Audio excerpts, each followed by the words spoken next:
Sometimes I think about how things might have changed if my dad had not passed away that spring morning. I was just 6 years old, but I can still remember it like it happened yesterday. Dad was making pancakes, his special treat for Sunday. He always made them into silly faces that made me laugh.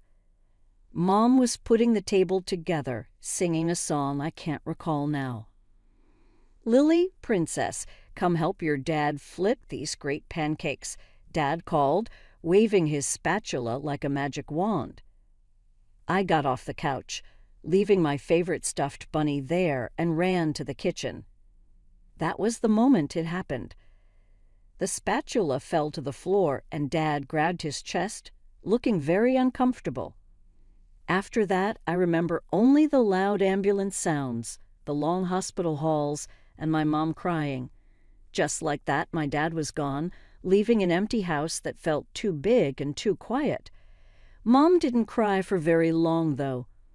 She met Richard at a support group for parents who have lost their partners. He looked nice, tall, with kind eyes and a gentle smile that made me think of Dad. They got married within a year, and he came to live in our house. I was getting used to having a new dad when Mom surprised me with more news. She was going to have a baby. I can still see her face shining with happiness when she said I would be a big sister.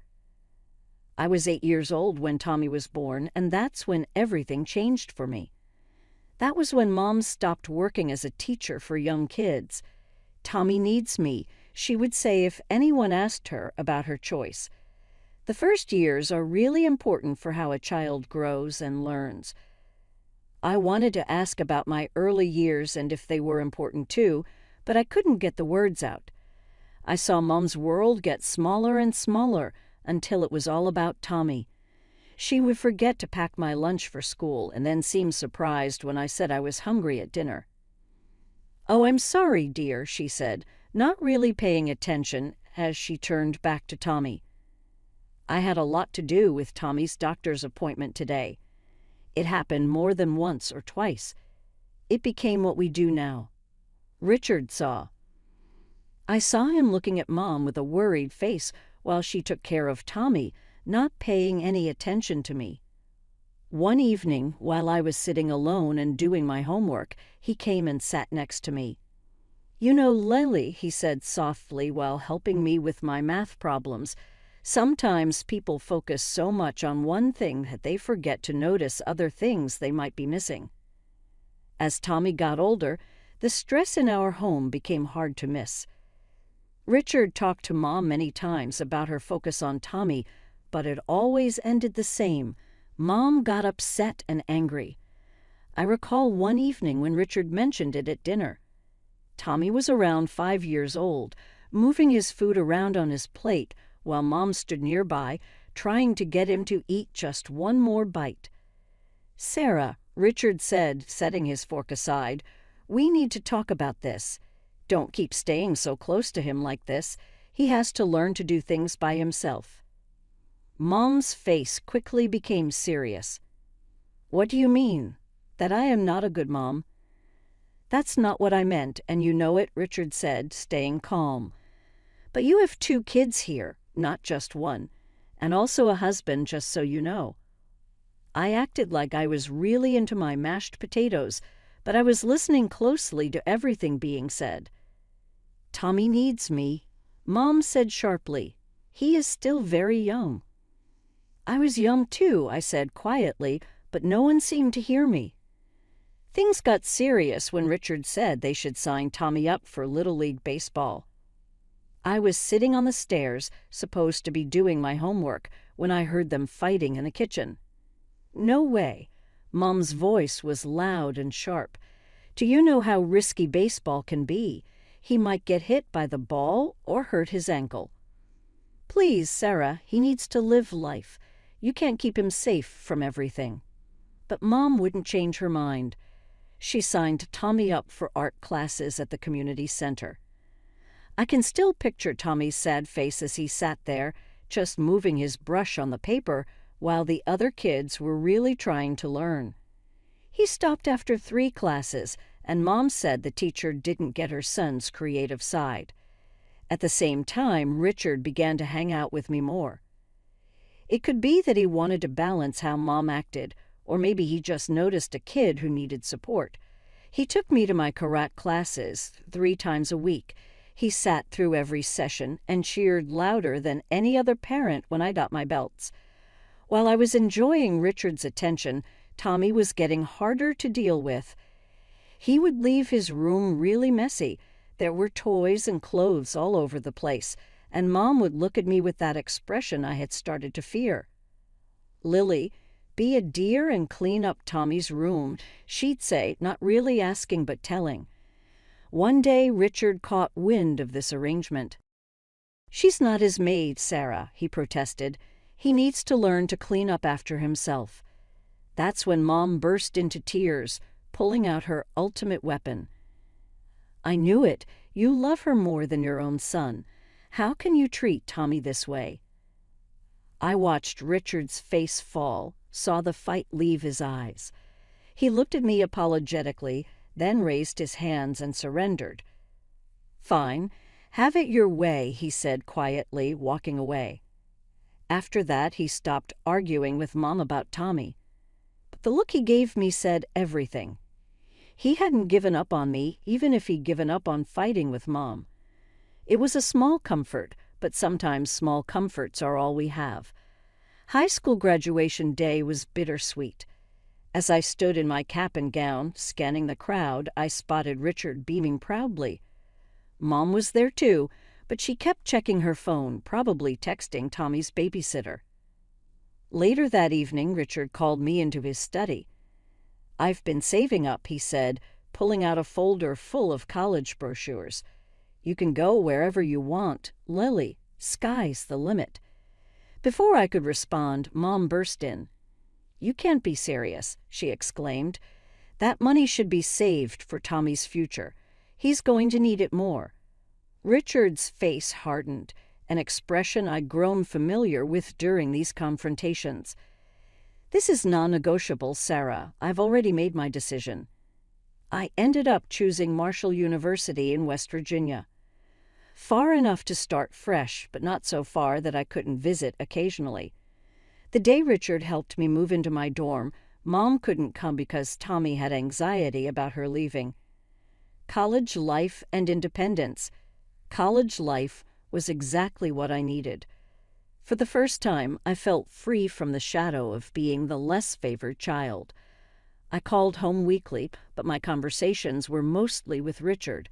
Mom was always too busy with Tommy. "Your brother's going through a difficult phase," Richard explained during one of our calls. His voice sounded tired. "He's hanging out with these kids from the wrong side of the tracks. I tried getting him involved in some after-school programs, but your mother—" "Let me guess," I interrupted. "She said you were being too hard on him." "Exactly," Richard sighed. "She called me a tyrant for suggesting he might need some structure. She says I don't understand how sensitive he is."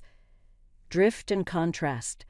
My visits home became less frequent as Tommy's behavior worsened. When I did come, he barely acknowledged my existence. Holed up in his room with his video games, the few times I caught glimpses of him, he looked pale and angry. His eyes were glued to various screens. After graduation, I landed a job at DOA in their consulting division. I stayed in West Virginia, building my career while watching from afar as my brother descended further into his self-imposed isolation. During one of my rare visits home, I tried knocking on his door. "Tommy, want to grab lunch?" My treat. All I got in response was the sound of gunfire from whatever game he was playing. Mom, passing by in the hallway, just shrugged. "He's not feeling social today. He's very stressed, you know." The contrast between our lives couldn't have been starker. While I was pursuing my career goals, Tommy was pursuing virtual achievements, supported by Mom's endless excuses. Richard's disappointed face said it all. But by then, even he had largely given up on trying to intervene. Moving forward, by 27, I had finally saved enough for a down payment on my own place. It wasn't huge, just a one-bedroom apartment in a decent neighborhood, but it was mine. The day I got the keys, I couldn't stop smiling. All those years of saving, of brown bag lunches, and saying no to designer clothes had finally paid off. "You'll have to come see it," I said during my weekly call home. "I'm having a housewarming party next Saturday. I'll cook dinner, Richard. I'm even making your favorite lasagna." "Wouldn't miss it for the world, kiddo," Richard replied warmly. Mom's voice cut in on the other line. "Oh, honey, I don't think we can make it. Tommy has plans that day." Plans. I couldn't keep the skepticism out of my voice. "What kind of plans?" "Very important ones," Mom said vaguely. I could hear Tommy's video game blasting in the background. The day of the housewarming, only Richard showed up. He brought a potted plant and a bottle of wine. "Your mother sends her love," he said. But we both knew that was a lie. A grim update. Over dinner, Richard filled me in on what was really happening at home. Tommy, now 20, hadn't bothered with college and spent his days either gaming or hanging out with his drinking buddies. Richard had tried to help, offering him a position at his construction company. "Just as a starting point, you know," Richard explained, twirling pasta on his fork. "Everyone needs to start somewhere." "But Sarah," he shook his head. "Sarah said it would be beneath him. Can you believe that?" "Sarah said Tommy was too intelligent for manual labor." "Too intelligent to work, but not too intelligent to mooch off his parents," I muttered. Richard gave me a sad smile. "I keep trying, Lily. God knows I keep trying." Loss and reflection. That was the last real conversation we had. 2 years later, I got the call that changed everything. Richard had collapsed at work, a massive heart attack, just like my father. By the time I made it to the hospital, he was gone. The funeral was surreal. Mom put on quite a show, sobbing dramatically and telling anyone who would listen what a wonderful husband Richard had been.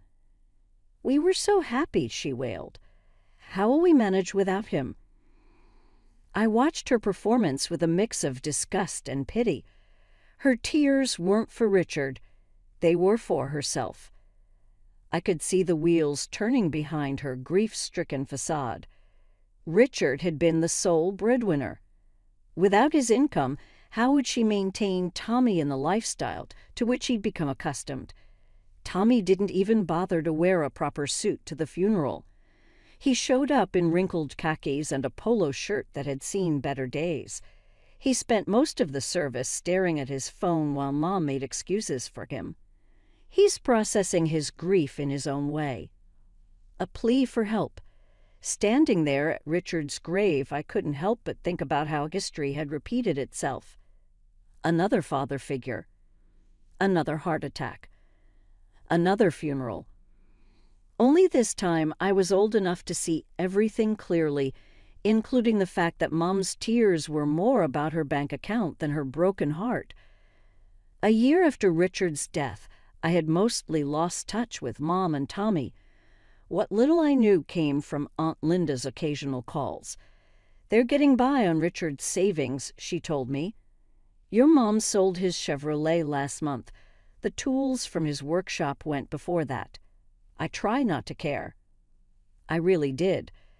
But when Mom's number flashed on my phone one Tuesday evening, my heart still skipped a beat. Lily, her voice sounded smaller than I remembered. "I need you to come home. Please." Something in her tone made me book a flight for the next day. When I pulled up to our old house, I barely recognized the place. The once pristine lawn Richard had meticulously maintained was overgrown with weeds. Paint peeled from the window frames and one of the shutters hung crooked. But the house wasn't the only thing that had aged poorly. Mom opened the door, and I had to suppress a gasp. The vibrant woman I remembered had been replaced by someone who looked 20 years older than her actual age. Deep wrinkles lined her face, and her hair, which she'd always kept perfectly colored and styled, showed stark gray roots. "Come in," she said, leading me into the living room. The house smelled musty, and dishes were piled in the sink. A thin layer of dust covered everything. This from the woman who used to make me rewash plates if she spotted a single water spot. "Mom, what's going on?" I asked, settling onto the couch. A spring dug into my thigh, another thing Richard would have fixed immediately. She broke down almost immediately. "We're running out of money, Lily. My pension barely covers the utilities and the savings." She twisted her hands in her lap. "They're almost gone. What about Tommy? Is he helping with expenses?" Mom's face did this complicated dance between embarrassment and defensiveness. "He's looking for work. It's not his fault. These employers, they just don't understand him. The last place wanted him to start at 8 a.m. You know Tommy's not a morning person. And the one before that expected him to do manual labor. With his intelligence," I felt my jaw tightening. "Mom, at his age and with no experience, he can't exactly be picky about." "You don't understand," she cut me off, her voice rising to that familiar pitch that always preceded a Tommy defense. Then abruptly her tone changed. "Lily, we need your help. We won't survive without it. I hate to ask, but you're doing so well in your career." I knew it was coming. Part of me wanted to refuse, to remind her of all the times she chose Tommy over me. But looking at her worn face, the trembling hands, the desperate eyes, I couldn't. "How much do you need?" When she said $1,500 per month, I nearly choked. That was a significant chunk of my salary, but I found myself nodding anyway. "Where's Tommy now?" I asked as I prepared to leave, already regretting my decision. "Oh, he's at a job interview." Mom brightened slightly. "A very promising position with a tech company." Through the window, I could see Tommy's bedroom light on and the familiar flicker of his computer screen. Some things never changed. True to my word, I set up an automatic transfer of $1,500 to Mom's account every month.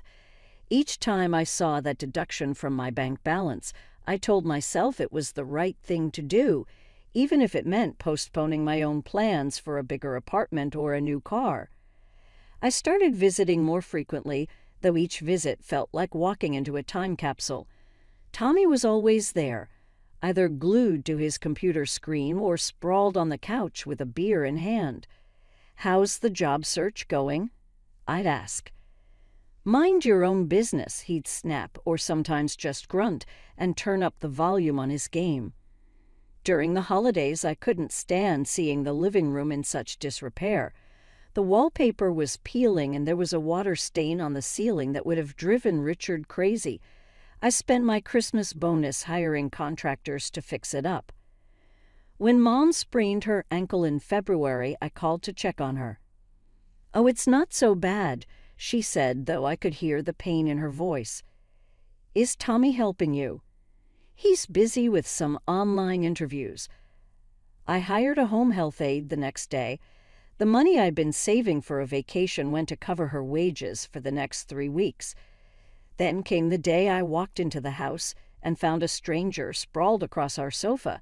She looked like she'd stepped out of a reality TV show. Fake nails that could double as weapons, heavy makeup, and clothes that left little to the imagination. She was scrolling through her phone, surrounded by empty chip bags and soda cans. "Who are you?" I asked, though I had a sinking feeling I knew the answer. Tommy emerged from his room. "This is Candy," he announced. "My fiancée. She lives here now." Candy didn't even look up from her phone, just popped her gum loudly.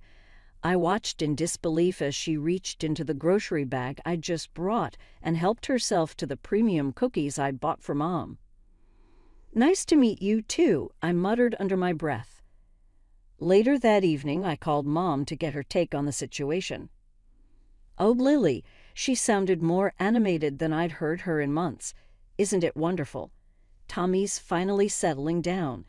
Candy's been such a good influence on him. He hasn't gone out drinking with those awful friends in weeks."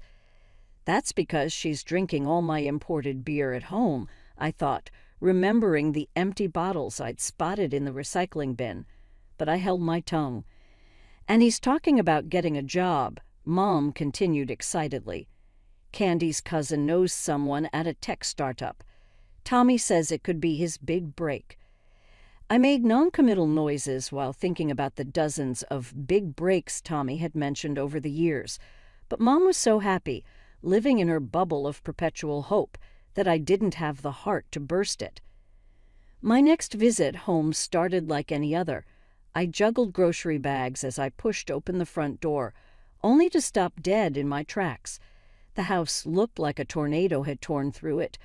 Dirty dishes piled high in the sink, takeout containers scattered across every surface, and clothes strewn about the living room floor. Candy lay sprawled on the couch, perfectly manicured nails tapping away at her phone screen. She didn't even look up as I set down the groceries. "You know," I said, my voice sharp, "you live here rent-free, eating food that I pay for. The least you could do is wash a dish or two." She looked up slowly, a smirk playing across her heavily glossed lips. "Who do you think you are to come in here giving orders? This isn't your house." "I grew up here," I shot back. "You're just a guest." That's when she laughed, a harsh, triumphant sound that made my skin crawl. "Oh, honey, you've got it all wrong. This house belongs to Tommy now.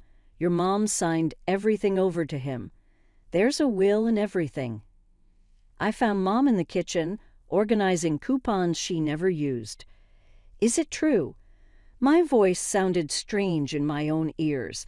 "Did you make a will leaving everything to Tommy?" She wouldn't meet my eyes at first, fiddling with the papers in front of her. Then something seemed to harden in her expression. "Yes," she said flatly. "It's true." "I don't understand." The words came out barely above a whisper. "I'm the one helping you. I'm the one sending money every month. Tommy doesn't work, doesn't contribute anything." "Don't you dare talk about your brother that way." Mom's voice rose sharply. "You don't understand him. You never have." "Understand what?" "That he's a parasite. That he's perfectly content to live off my money while his girlfriend trashes our home." "Oh, stop being so dramatic." Mom's face twisted into something I didn't recognize. "You want to know the truth? I never loved you the way I love Tommy. He's better than you in every way that matters, and I don't want to see you here anymore." The words hit like physical blows. All these years I told myself that Mom did love me. She just showed it differently. That somewhere beneath her obsession with Tommy, she cared about me too. Now I knew better. I turned and walked out, Candy's triumphant laughter following me down the hall. 21 years of hoping, of making excuses, of trying to earn my mother's love. All of it ended with the quiet click of a door closing behind me. The drive home from Mom's house was a blur. I don't remember the 4-hour trip, don't remember climbing the stairs to my apartment, don't even remember sitting down on my couch. But I do remember the moment of clarity that came as I stared at my phone's banking app. The automatic transfer to Mom's account, $1,500 every month for the past year. My finger hovered over the screen for a moment before I decisively clicked Cancel Recurring Payment. For the next few weeks, I threw myself into work, trying to ignore the hole in my budget that suddenly felt like an opportunity rather than a burden. I started researching investment options for the money I'd been sending home. Maybe I could finally start saving for a house of my own, a real house, not just an apartment. Then, exactly 1 month after my last visit home, Mom called. "The money didn't come through," she said without preamble. "No hello. No, how are you?" There must be some mistake with the bank. There's no mistake, I replied, surprised by how steady my voice was. I canceled the transfers. There was a moment of stunned silence before she exploded. You what? How dare you? After everything I've done for you. I actually laughed at that. Everything you've done for me? Like what, Mom? Forgetting my existence, forcing me to be Tommy's maid, telling me you never loved me. That's not the same, she said, using her usual Tommy defense voice. I was sad, you know, but you can't just stop helping us. We really need that money. Tommy and Candy are getting ready for a trip to Cancun. Do they want a break? I spoke up, my voice getting louder. What does Tommy need a vacation from, really? Are you playing video games? Are you having a beer? Mom, I want to share something with you. Tommy does not need a break. He wants a job. You shouldn't talk about your brother like that. You're only feeling jealous because... Why is that? Did you leave everything to him? Okay, you chose what you wanted. Now he can look after you. You ungrateful, money-loving little. Her rant turned into a flow of blame and requests. I let her talk for a bit before I said anything else. Goodbye, Mom. Please don't call me again. I blocked her number before she had a chance to reply. But Mom had more to say. In the next few weeks, messages began coming in from all kinds of places. Facebook messages about her trouble with paying bills. Instagram comments about how bad of a daughter I was. Emails about all the things she did for me, most of which I didn't really remember happening. Tommy got involved as well, sending angry messages about how I was ruining the family. Mom is sad because of you, he wrote. You should start sending money again, or something might happen. I blocked him as well, but I replied first. How about this? Think about getting a job. Candy even tried to contact me on LinkedIn of all places, with a long message saying that I was hurting my poor mother's feelings and that Tommy was too sensitive to deal with work stress right now. I really liked her creativity, at least. It has been 6 months now. I'm not sure how they are doing, and for the first time ever, I don't feel bad about it. Maybe they have finally understood that Tommy needs to take care of himself. Maybe they are still waiting for me to give in and start sending money again. Maybe they found another person to control. I really don't need to know. I know that the $1,500 I used to send them each month is now saved for a down payment on my own house. I sleep better at night now. I don't get woken up by angry messages or guilt calls anymore. I'm sure Richard would be happy that I finally stood up for myself.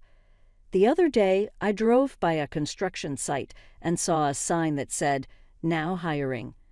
I briefly considered snapping a photo and sending it to Tommy. But then I smiled and kept driving. Their issues are not my issues anymore. At last, after so many years, I am free.